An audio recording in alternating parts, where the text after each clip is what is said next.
大家好，我是丽姐，欢迎大家来听相亲故事，感谢大家的订阅。今天我要给大家讲一个非常有意思的婚恋故事。这个故事展现了大陆和台湾在婚恋观念上的巨大差异。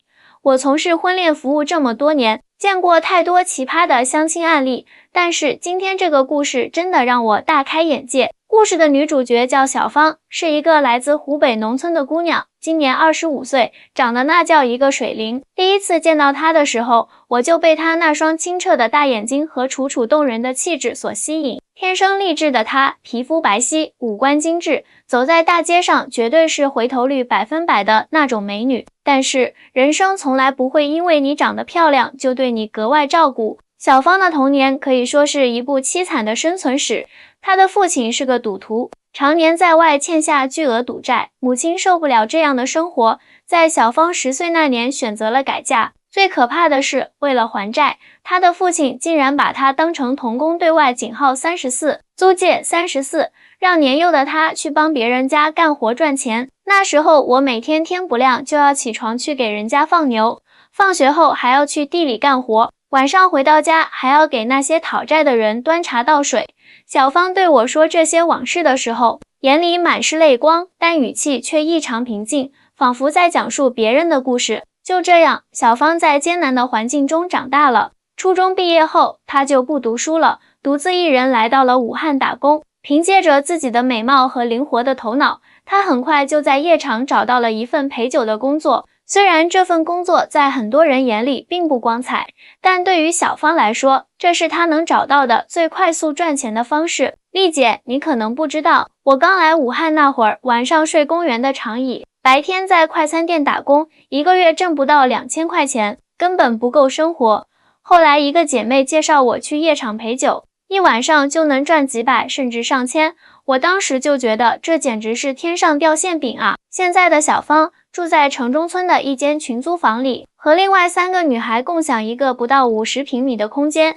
她的梦想很简单，就是能遇到一个愿意给她一个家的成熟男人，让她不用再为生计发愁，也能好好孝敬她那已经与继父闹矛盾独自生活的亲生母亲。我知道我的要求可能有点高，但我真的太累了，我只想找个踏实的依靠。小芳说这话的时候，眼神里充满了渴望和无奈。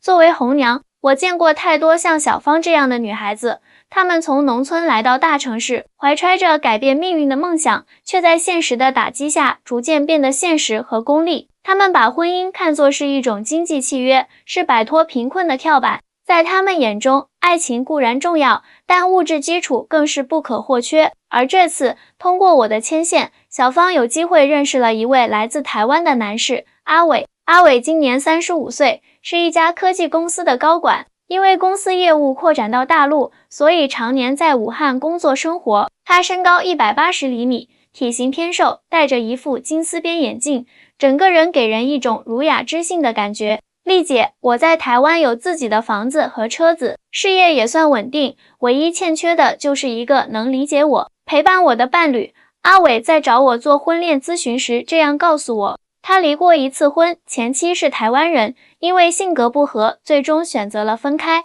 阿伟的条件在我的客户中算是非常不错的，温文尔雅，事业有成，最重要的是，他对感情的态度非常认真。他告诉我，他希望找一个真心相爱的伴侣，共同经营一个温馨的家庭。在台湾，我们讲究的是感情合拍，两个人能一起成长，共同面对生活的挑战。物质条件固然重要，但绝不是选择伴侣的唯一标准。阿伟的这番话让我感到非常欣慰，这正是健康的婚恋观。在了解了2个人的基本情况后，我觉得他们或许会有共同语言，于是安排了他们的第一次见面。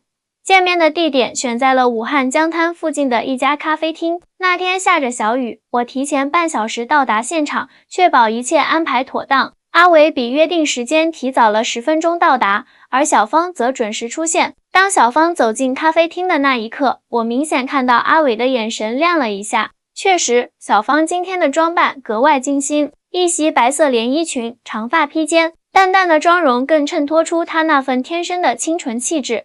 你好，我是小芳。她微笑着向阿伟伸出手，你好，我是阿伟，很高兴认识你。阿伟站起来，绅士地和小芳握了握手。寒暄过后，我适时地离开，给他们创造独处的空间。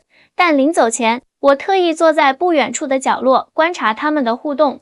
这也是作为红娘的职责之一，确保相亲过程的顺利进行。起初，两人的交流还算顺畅。阿伟讲述了他在台湾的生活，以及来大陆工作的经历。小芳则分享了她在武汉打拼的日子。当然，对于她的工作和家庭背景，她选择性地进行了美化和隐瞒。武汉是个很有活力的城市，我很喜欢这里的氛围。阿伟说道。是啊，我也是被武汉的活力所吸引，才决定留下来的。小芳微笑着回应。不过，生活成本也挺高的，特别是房价，简直让人望而却步。就在我以为两人的相亲进行得顺利时，意想不到的一幕发生了。阿伟，你在台湾有房子是吧？如果我们真的在一起了，你会考虑把房子过户到我的名下吗？还有，我妈妈现在一个人生活很不容易，你能不能养我妈妈啊？小芳突然直截了当地问道。我在远处听到这话，差点把手中的咖啡杯摔在地上。天啊，这才第一次见面，怎么就直接谈到房产过户和赡养岳母的问题了？这未免太直接、太功利了吧？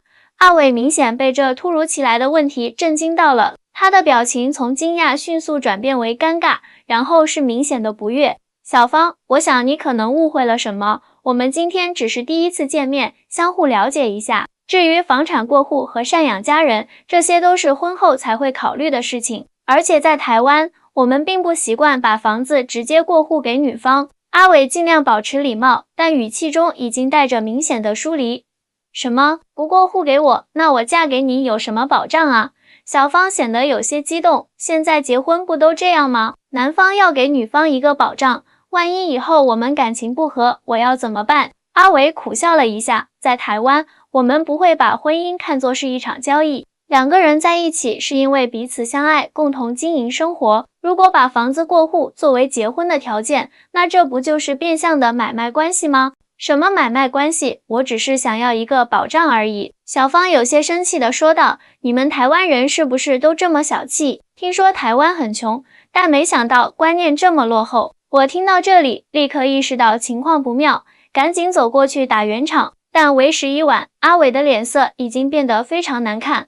对不起，我想我们可能不太合适。阿伟站起身，礼貌地对小芳点了点头，然后转身离开了咖啡厅。这场相亲就这样戛然而止，完全超出了我的预料。事后，我分别和两人进行了沟通，试图了解他们的想法和感受。阿伟对我说，丽姐，不是我排斥大陆女孩，而是我无法接受把婚姻当成交易的观念。在台湾，我们结婚是因为两个人彼此相爱，愿意共同面对生活的起起落落。房子、车子，这些都是共同生活的基础，但绝不是衡量爱情的标准。如果一开始就把物质条件摆在首位，那这段关系还有什么意义呢？我能理解阿伟的感受，在台湾的婚恋文化中，虽然也重视物质基础，但更强调感情的真挚和彼此的契合度。台湾社会早已发展成熟，人们的婚恋观也更加开放和平等，男女双方更多的是作为平等的个体，共同经营一段感情和一个家庭。而小芳则委屈地对我说，丽姐，我知道我可能说的太直接了，但我只是想确保自己的未来啊。你知道我从小的经历，我太害怕没有安全感了。如果他真的爱我，为什么不愿意给我一个保障呢？听着小芳的话，我深深地叹了口气。我理解她的出发点，毕竟在中国大陆，特别是在一些传统观念浓厚的地区，婚姻确实常常被视为一种经济契约。女方要求男方提供住房、彩礼等物质保障，也是出于对未来生活的考虑。但问题在于，小芳把这种功利的婚恋观带到了与台湾男士的相亲中，完全忽视了文化差异和个人感受。在台湾，婚姻更多的被视为两个独立个体的结合，而不是家庭与家庭之间的联姻。台湾女性普遍受教育程度高，经济独立，婚后往往继续工作，不会完全依赖男方。这就导致了小芳和阿伟之间巨大的认知差异。小芳希望通过婚姻获得经济保障，而阿伟则希望找到一个能共同成长、共同面对生活的伴侣。小芳，我明白你的顾虑，但在不同的文化背景下，婚婚恋观念也是不同的。台湾社会很发达，女性地位普遍较高，经济也比较独立，她们不会把婚姻简单的视为经济保障，而是两个人共同的选择和责任。我尝试向小芳解释，那他们凭什么看不起我们大陆女孩？他们台湾不是很穷吗？还摆什么谱？小芳有些激动地说，不是这样的，台湾其实经济很发达，人均 GDP 比大陆高很多，社会福利也很完善。阿伟本人条件也很好，有房有车，事业也稳定。他不是看不起你，只是两人的婚恋观念差异太大了。我耐心地解释道。小芳沉默了一会儿，似乎在消化我的话。那我该怎么办？我真的很想找个条件好的，能给我安稳生活的人啊。如果你真的想和台湾的男士交往，就需要了解和尊重他们的文化和观念。婚姻不只是物质的结合，更是精神的契合。你可以适当表达自己对安全感的需求，但不要一上来就把条件摆得太直白，这会让对方感到不舒服。我建议道。我明白了，丽姐。小芳低下头，声音中带着一丝无奈。但我真的好累啊，我只想找个依靠，不想再这么辛苦的生活下去了。看着小芳落寞的眼神，我心中感慨万千。作为红娘，我见证了太多因为观念差异而无法走到一起的姻缘。大陆和台湾虽然同根同源，却因为历史和社会发展的不同，形成了截然不同的婚恋文化。在大陆，尤其是经济欠发达地区，婚姻常常被视为改变命运的跳板。女孩子希望通过嫁给条件好的男性，获得更好的生活条件和社会地位。而在台湾，婚姻更多的建立在平等和尊重的基础上，两个人共同经营生活，共同面对挑战。这次的相亲失败，不仅仅是小芳和阿伟两个人的问题，更是两种婚恋文化的碰撞。在经历了与阿伟相亲失败的挫折后，小芳陷入了深深的迷茫。他开始反思自己的婚恋观念，也更加渴望了解台湾的婚恋文化。毕竟，在他眼中，台湾男性普遍条件不错，性格也相对温和，是理想的婚姻对象。丽姐，你能不能再给我介绍一个台湾的男生啊？我保证这次不会那么直接了。1周后，小芳再次找到我，眼神中充满期待。我犹豫了一下，小芳，你真的想清楚了吗？你确定你能接受台湾人的婚恋观念？我会努力适应的。小芳坚定地说，这次我一定不提房子的事，先好好相处，了解对方。看着小芳诚恳的眼神，我决定再给她一次机会。恰好，最近有一位台湾客户，阿辉，也在寻找另一半。阿辉今年38岁，是一家贸易公司的老板，常年往返于台湾和大陆之间。他离过婚，但没有孩子，经济条件相当不错。在安排他们见面前，我特意和小芳进行了深入交流，帮助他了解台湾的婚恋文化。小芳，你要知道，台湾社会非常发达，不是我们大陆人想象的那样穷。台湾的人均 GDP 在全球排名前列，社会福利也很完善。台湾女性普遍受教育程度高，经济独立，婚后往往继续工作，不会完全依赖男方。真的吗？我一直以为台湾很穷啊。小芳惊讶地说，这就是你需要改变的第一个观念。我笑着说，台湾经济发达，生活水平高，人们的婚恋观也更加开放和平等。他们看重的是两个人之间的感情和共同价值观，而不是单纯的物质条件。那我该怎么和台湾男生相处呢？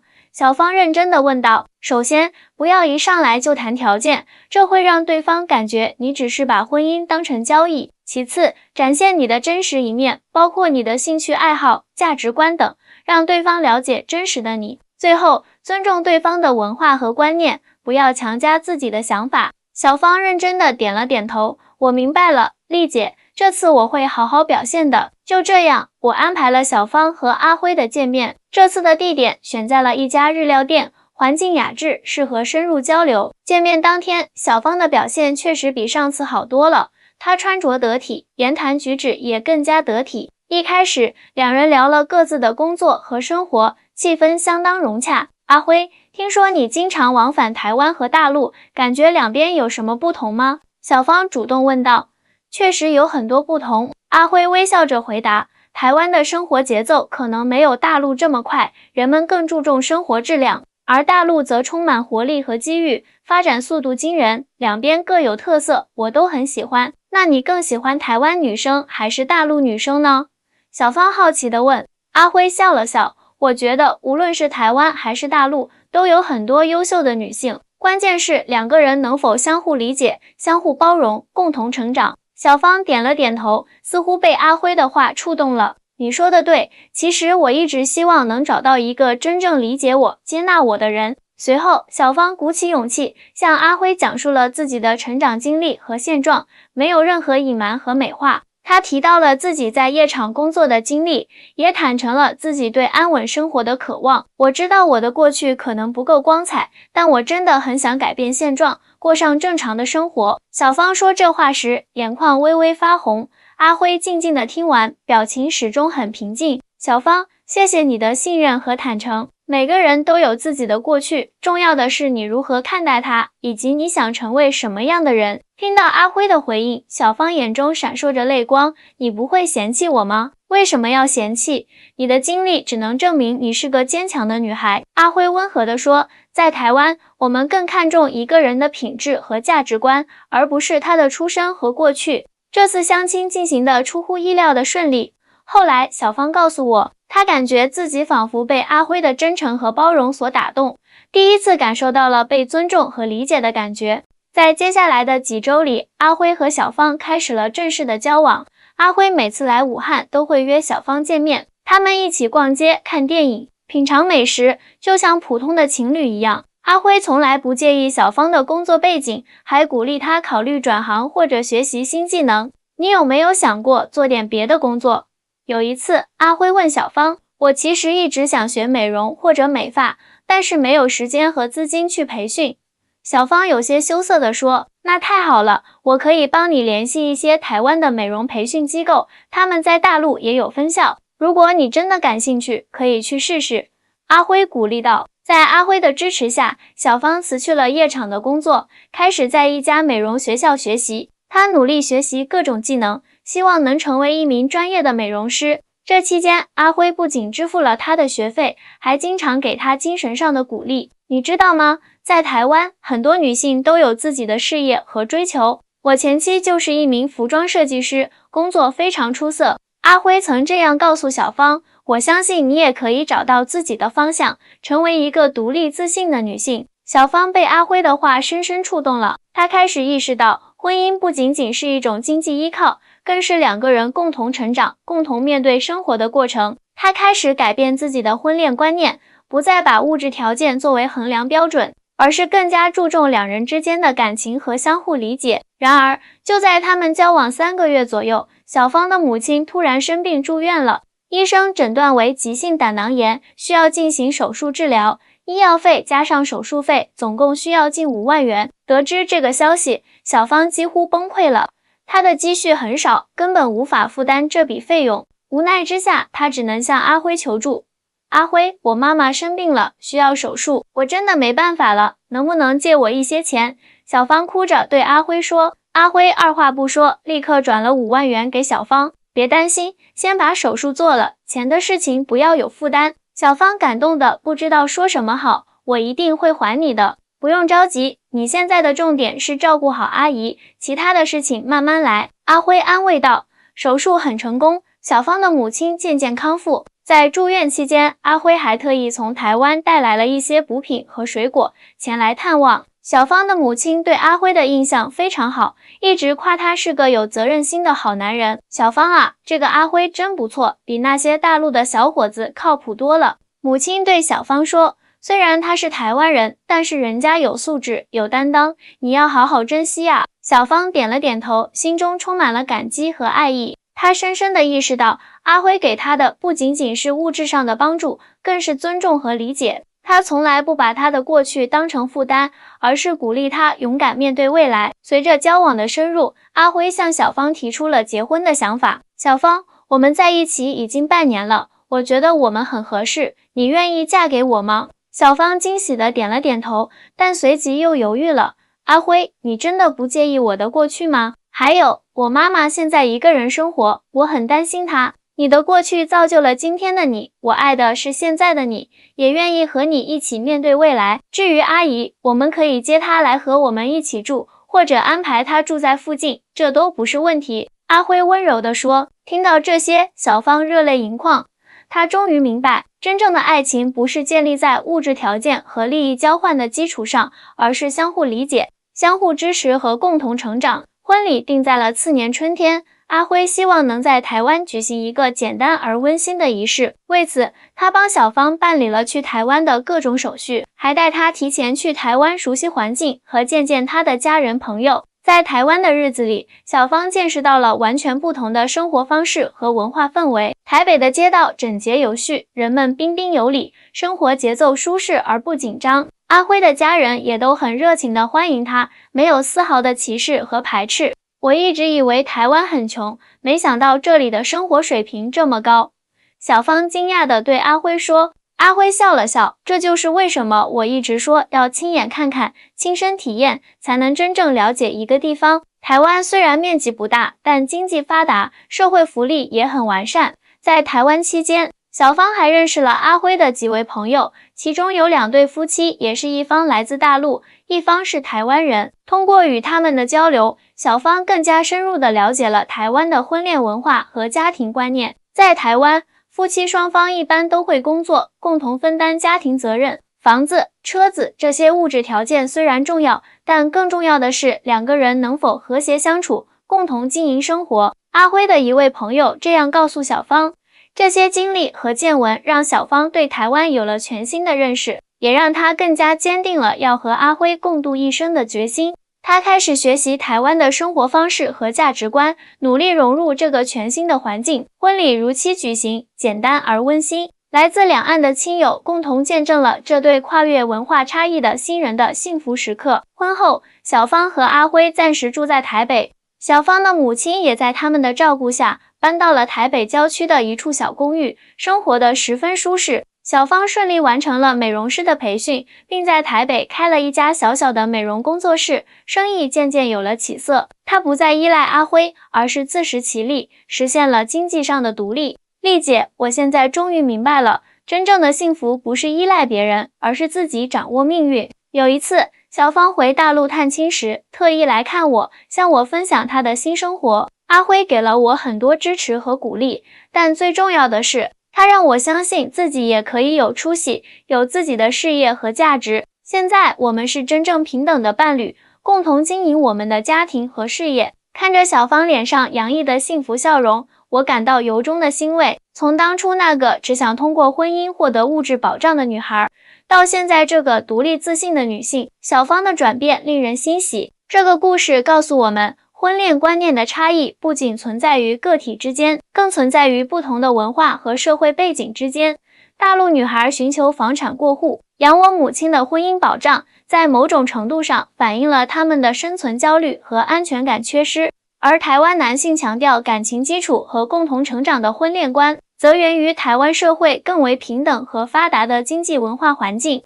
跨越这些差异并不容易，但只要双方能够互相理解、互相尊重、真诚沟通，就有可能建立起真正平等、健康的婚姻关系。各位听众，这就是今天的故事。希望小芳和阿辉的经历能给大家一些启发。无论是大陆还是台湾，无论是男性还是女性，真正的婚姻幸福都建立在相互理解、相互尊重和共同成长的基础上。感谢大家的收听，我是丽姐，我们下期再会。